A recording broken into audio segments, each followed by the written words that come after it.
ekonomi penuh riba, parlemen yang koruptif. Oke guys, selamat datang di channel Mimin. Seperti biasa, Mimin akan menceritakan sebuah alur cerita film yang diadaptasi dari sebuah novel yang berjudul Tuhan Izinkan Aku Menjadi Pelacur. Oke guys, nggak usah berlama-lama ya, kita langsung masuk saja ke ceritanya. Film dibuka dengan adegan seorang mahasiswi di kampus Islam bernama Kiran. Seorang dosen tengah mengajar ekonomi Islam. Seorang siswa bernama Darul memberi pertanyaan, dan Kiran berhasil menjawabnya. Film ini latar waktunya maju mundur, jadi teman-teman perhatikan setiap adegannya dengan serius, agar kalian paham isi dan pesan moral dari film ini. Scene kemudian berpindah salah satu anggota DPRD tengah diwawancarai perihal zina. Namun tanpa orang-orang tahu, anggota dewan yang bernama Sandi itu telah memesan wanita panggilan yang merupakan Kiran. Bagi pelaku zina dan praktek LGBT. Kiran. Kiran tinggal di rumah seorang mucikari bernama Ami. Kiran pun kerap digunjing oleh banyak orang di sana, lantaran mantan anak pesantren yang kini tinggal di rumah seorang mucikari atau jablay. Hari itu beberapa orang melabrak rumahnya Ami. Kiran berinisiatif agar mereka semua pindah saja dari tempat tersebut. Namun Ami tidak mau, dia merasa sudah dari dulu jadi bahan gunjingan orang, dan dia lebih memilih mengambil sikap bodoh amat. Ami pun mengajak Kiran untuk makan tongseng, dan setelah itu Kiran akan mengajak mereka semua untuk minum minuman, dan mereka pun berpesta ria.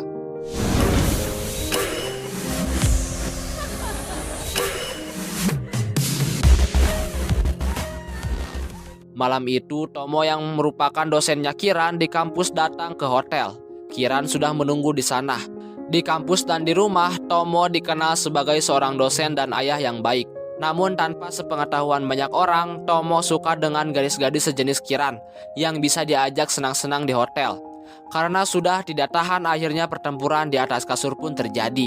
Sebelum menjadi seperti itu, Kiran adalah mahasiswi yang cerdas, meskipun kadang tugasnya telat dikumpulkan. Bahkan Kiran dan Tomo adalah mahasiswa dan dosen yang saling menghargai.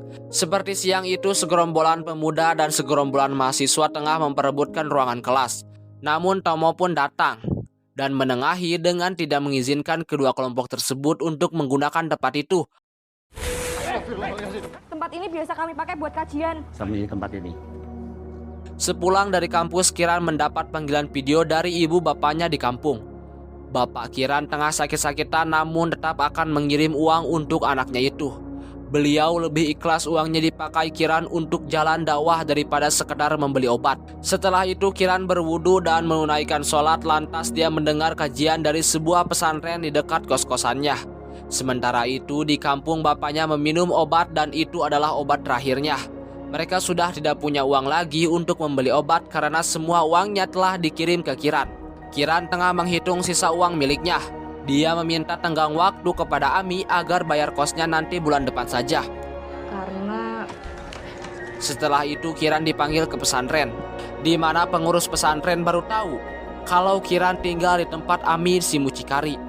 Pengurus pesantren lalu menawarkan solusi jika Kiran bisa tinggal di kontrakan yang sama dengan para santriawati lainnya.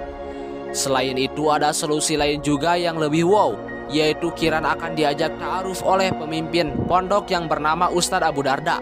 Ternyata kabar ta'aruf itu langsung menyebar di kampus sehingga banyak mahasiswi yang membicarakan kabar ta'aruf tersebut. Hingga tak sengaja membuat Kiran menabrak Tomo. Tomo mengajak Kiran makan bakso karena Kiran belum makan sejak pagi.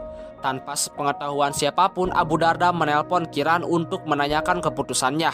Namun Kiran menjawab jika dirinya belum siap jika menikah di usia muda. Sementara Abu Darda mengatakan jika mereka bisa menikah secara siri, semua kebutuhan Kiran akan dipenuhi. Bahkan kebutuhan orang tua Kiran di kampung juga akan dipenuhi. Scene lalu berpindah. Tomo tengah mengantar anak dan istrinya pulang. Namun dia mendapatkan telepon dari Kiran. Mereka telah janjian akan bertemu di suatu tempat. Ternyata Tomo telah menawarkan Kiran kepada rekan sesamanya yang rata-rata di sana adalah seorang pejabat. Scene kemudian berpindah lagi di pesantren. Kiran dipanggil. Lalu pihak keluarga Abu Darda akan melamarnya. Dan ternyata Abu Darda telah mempunyai 2 istri. Jadi Kiran akan dijadikan istri ketiganya. Adiknya Abu Darda berkata kalau pihaknya telah menelpon orang tua Kiran di kampung. Kiran pun sangat kaget, dia mengira jika akan dilangsungkan pernikahan siri. Semua orang pun bingung dengan ucapan Kiran. Kiran menjelaskan jika beberapa jam yang lalu Abu Darda telah menelponnya dan mengajak Kiran untuk nikah siri. Sontak Abu Darda langsung bilang jika itu bohong. Sementara di timeline yang lain, Pak Bambang hendak menggoda Kiran. Bahkan Pak Bambang hendak mencium Kiran di depan semua orang. Tentu membuat Kiran tidak nyaman, ia pun menyiramkan minumannya ke badannya Pak Bambang.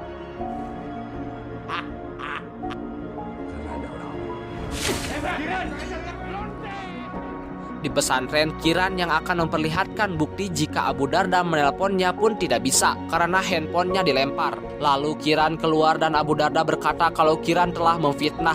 Tomo marah besar pada Kiran karena kejadian tadi. Pak Bambang adalah koleganya. Sementara Kiran tidak peduli. Selama ini Kiran menjadi wanita simpanannya Tomo dan melayani banyak lelaki karena dia mau lihat orang yang menjual agama sebagai topeng. Pejabat-pejabat yang so alim namun masih saja memboking perempuan di luar sana.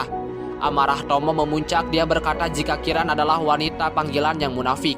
Lalu Kiran berkata jika yang paling munafik di antara mereka berdua adalah Tomo dan menyewa apartemen untuk Kiran agar mereka bisa bersenang-senang di situ. Seketika Tomo menampar Kiran. Kiran pun hendak pergi namun Tomo menangis-nangis di kaki Kiran, memohon agar Kiran tidak pergi darinya. Kiran terus diintimidasi oleh pengurus pesantren, bahkan sampai di kos pun dia dikirimi surat yang bertuliskan jika Kiran telah memfitnah, yang nantinya akan diadili di akhirat dan di dunia akan menderita. Ami merasa kasihan kepada Kiran. Akhirnya dia membawa Kiran ke tempat yang tidak diketahui oleh para pengurus pesantren itu. Ami meminta Kiran untuk tetap tinggal di kamar dan tidak pergi-pergi karena orang-orang pesantren masih terus mencari Kiran. Scene berlanjut, keesokan harinya Darul mendatangi kamar Kiran. Awalnya Kiran pikir Darul sama saja dengan semua yang ada di pesantren. Namun Darul berbeda, dia percaya dengan Kiran. Darul juga berkata kalau saat ini Kiran dijadikan contoh buruk saat kajian. Proposal Kiran juga di ACC namun di atas namakan Abu Darda. Mulai hari itu Kiran dan Darul pun mulai dekat, mereka sering bersama-sama untuk sekedar membahas agama dan bertukar pikiran, atau sekedar mencari hiburan. Sama Menggunakan agama buat kejahatan. Hingga suatu pagi Kiran dikejutkan oleh orang-orang suruhan Abu Darda yang sudah berada di kos-kosannya. Darul dengan cepat segera menyelamatkan Kiran. Lantas semua itu membuat Kiran berpikir mengapa Allah mengujinya seperti ini. Padahal selama ini dia telah taat kepadanya. Darul mencoba menenangkannya. Sementara itu ternyata di kampung orang tua Kiran termakan oleh berita-berita yang dibuat oleh Abu Darda. Seketika itu ibunya mencoba menasehati Kiran. Kiran yang ingin menjelaskan pun tidak diberi kesempatan. Ibunya lebih percaya Abu Darda daripada anaknya sendiri. Hal itu membuat Kiran makin ngedon, hingga dia protes terhadap Tuhan. Berita miring itu membuat kondisi bapaknya Kiran semakin down. Namun bapaknya percaya jika Kiran tidak bersalah.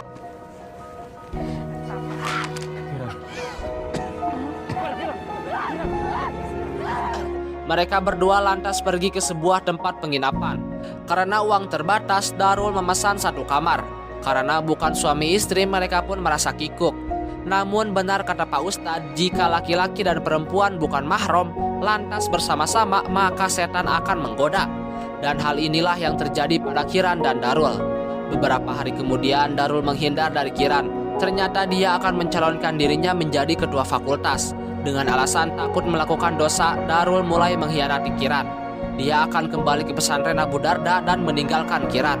Mulai detik itu Kiran merasa hidupnya telah hancur. Dia mendekati Hudan dan teman-temannya, lalu meminta rokok dan mulai menari-nari.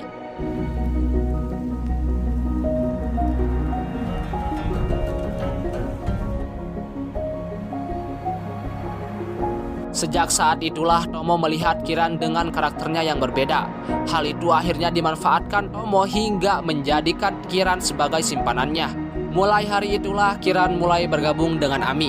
Dia menjadi wanita panggilan, yang rata-rata kliennya adalah para pejabat.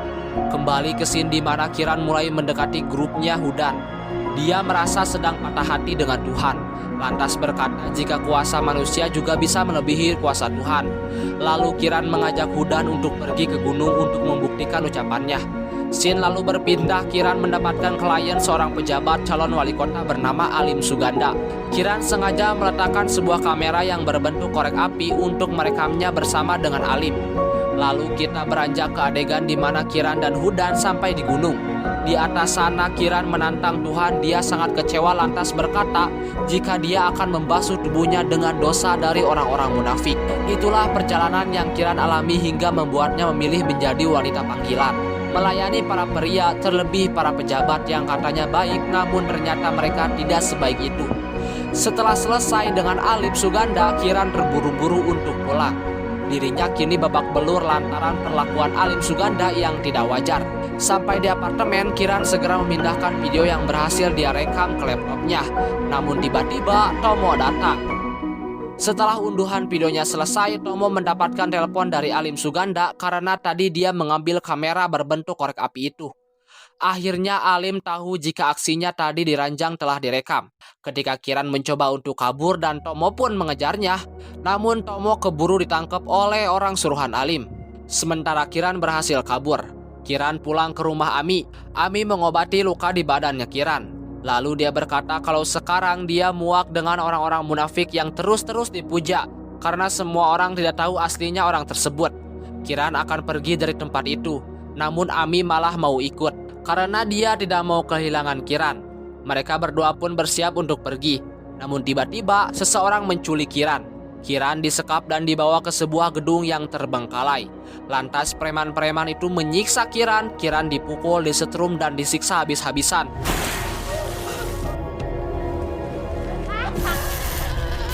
Hingga 3 hari setelah itu bos mereka yaitu Alim mengatakan jika dirinya sudah tidak punya urusan lagi dengan Kiran. Salah satu preman punya niat ingin memperkaos Kiran, namun beruntungnya Kiran segera menyerang preman itu, lantas menyiksanya hingga mereka tewas. Kiran pun berhasil kabur dari tempat tersebut. Dia kembali ke rumahnya Ami, namun sayangnya Ami telah meninggal. Bukan hanya itu, ternyata bapaknya Kiran juga meninggal karena sudah tidak pernah lagi minum obat. Kesedihan Kiran benar-benar luar biasa. Orang-orang yang dia sayangi kini pergi meninggalkannya untuk selama-lamanya. Untungnya Kiran masih berhasil menemukan flash disk di saku celananya Ami. Beberapa bulan kemudian Kiran memilih hidup jauh dari kota. Dia tinggal bersama embok-embok tua dan menjaga warung. Namun tiba-tiba saja segerombolan anak kuliahan hendak hiking di gunung tersebut. Dan Kiran sangat kaget ketika melihat Tomo ada di sana. Akhirnya Kiran memilih untuk pergi dari tempat tersebut.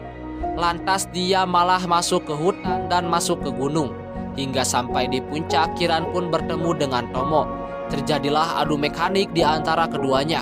Tomo berkata jika sebelum Kiran mengekspos Alim, bisnis Tomo lebih dulu diekspos oleh Alim. Bahkan Sandi dan Pak Bambang telah dipecat dari DPRD. Namun Alim tetap aman, 2 partai besar yang mendukungnya menyewa mahal seorang hacker. Kini hidup Tomo pun hancur hingga dia akan balas dendam dengan Kiran. Dia mengeluarkan pisau hendak menyerang Kiran, yang akhirnya membuat Kiran dan dirinya terjatuh ke dalam jurang. Kiran babak belur, dia benar-benar amburadul hingga tak lama bapaknya datang, lalu mencoba menenangkan Kiran dan bertanya apa yang sebenarnya Kiran kejar saat ini. Dari dulu Kiran selalu mencari ridhonya Allah, namun kenapa sekarang Allah justru membuatnya kecewa? Sebisa mungkin bapak menenangkan Kiran hingga membuat Kiran merasa jika dirinya harus bangkit dan kembali mendekat kepada Allah. Menjelang malam, tim SAR mulai mencari Kiran. Tak disangka Hudanlah salah satu anggota tim SAR-nya. Lalu Kiran berkata jika masih ada orang di bawah. Namun Hudan bilang hanya Kiran saja yang jatuh ke jurang. Ternyata Tomo hanya halusinasinya saja. Sebenarnya Tomo tidak datang ke gunung dan menyerangnya lalu terjun bersama ke jurang. Scene berpindah saat di rumah sakit sebuah kabar mengejutkan datang, di mana jemaah Dardariyah telah ditangkap polisi karena kasus bom bordir. Lantas Kiran menelpon ibunya, namun ibunya malah menganggap jika Abu Darda telah difitnah dan dia juga lebih percaya kepada Alim Suganda daripada penjelasan Kiran. Hal itu membuat Kiran merasa sakit hati dan kini saatnya dia beraksi. Hingga 3 bulan kemudian pemilihan wali kota akan dilaksanakan. Alim Suganda pun berkampanye ke sana kemari hingga diundang di salah satu acara televisi. Di sana Kiran menyamar menjadi kru dalam televisi tersebut dan memberikan flash disk yang isinya videonya Alim dan film pun berakhir. Oke guys, yang intinya mah endingnya sudah pasti ya, video Alim dilihat secara live di acara TV tersebut. Tentu orang-orang munafik seperti Alim akan terbuka juga kedoknya. Nah itulah video beberapa pembahasan alur cerita film Tuhan izinkan aku berdosa. Wassalamualaikum warahmatullahi wabarakatuh.